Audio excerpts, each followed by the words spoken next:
Chapter 3: The Slow Slide. For I do not do the good I want, but the evil I do not want is what I keep on doing. Romans 7:19 ESV.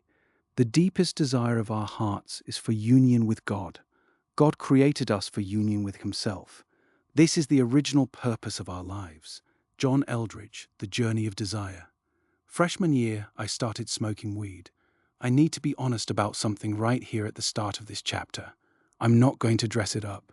I'm not going to tell you I was pressured into it or that circumstances conspired against me in some tragic way.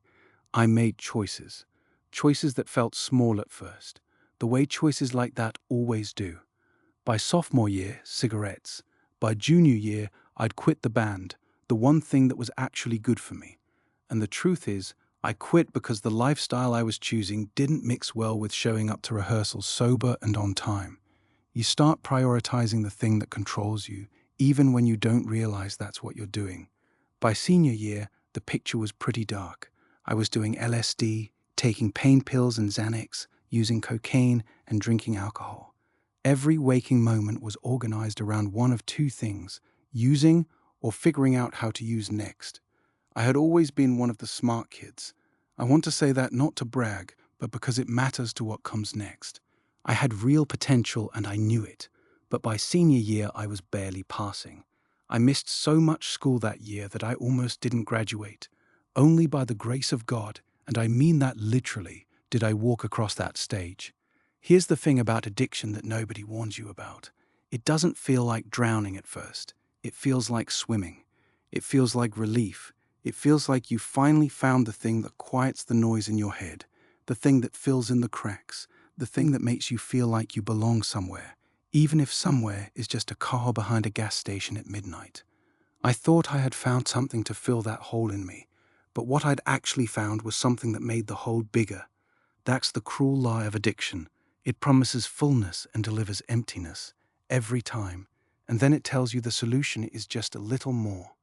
I'd had plans before all this. I'd signed up for the Navy's delayed entry program, had every intention of going. But that summer after graduation, I got into several bad situations and was arrested multiple times on drug and alcohol-related charges. I ended up on probation in 3 parishes at the same time: West Baton Rouge, Iberville, and East Baton Rouge. That's a sentence I still have to let sink in sometimes. 3 parishes, simultaneously. Eventually, I was sentenced to 6 months in East Baton Rouge Parish Prison for failing the mandated drug tests. I want to pause here and say something to anyone reading this who might be in a similar place right now. Maybe not prison, but in the early stages of what becomes something that takes over your whole life. I know how it starts. I know how it feels. And I want you to hear me. The hole doesn't fill. It just gets bigger. And you will chase the feeling of that first high for the rest of your life if you're not careful, because it never comes back exactly like that first time, but you keep trying. That's the trap.